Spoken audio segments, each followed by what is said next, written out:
Hello students, the question says find the vector which is in opposite direction to the vector 15 minus 8 and having a magnitude of 8.5. So to answer for the first A part of the question, we'll write the vector as 15 minus 8, and if we are calculating its magnitude, so that should be equal to root under 15 square plus minus 8 whole square.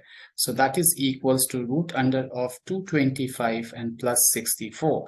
So that's root under of 289. So that's 17. And the magnitude which they have asked is 8.5, which is half of this vector. So that means the vector that we require should be half in magnitude of 15 minus 8. The key point is the vector should be in opposite direction.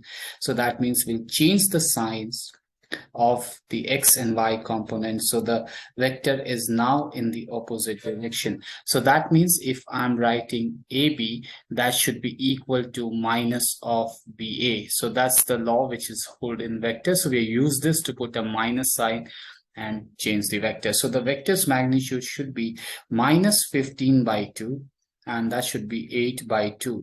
So the value should be minus 7.5 and 4. So that should be the answer for 5 part A.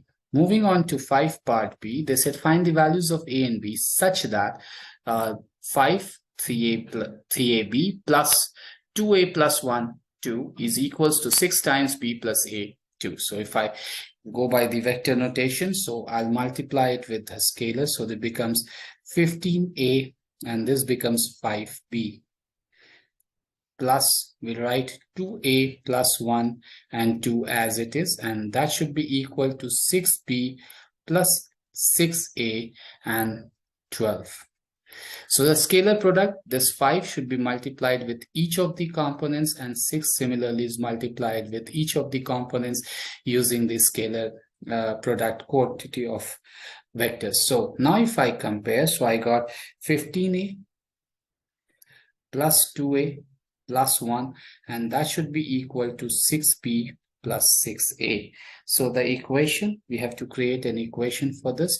So before that, we'll write the second one. So that's 5B plus 2 equals to 12.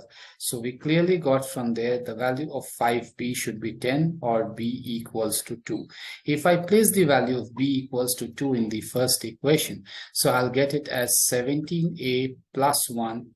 And if I'm writing B equals to 2, so this becomes 12 and this is plus 6A. So if I move it on one side, so I got 11A equals to 11, or the value of A that we got is 1, and that's the final answer to this question. Now moving on to the mark scheme, if I am able to write this expression correctly, I get straightforward 2 marks for this. Now, for the mark scheme of 5B, if I'm able to construct the equations correctly, I get 1 mark for this, for writing these equations correctly. So these 2 equations correctly will give me 1 mark, and then calculating out and getting the values of A and B correctly. So that means for these 2 correct values, we are getting 2 marks. So that's how we can score total 3 in 5B. Thank you, students.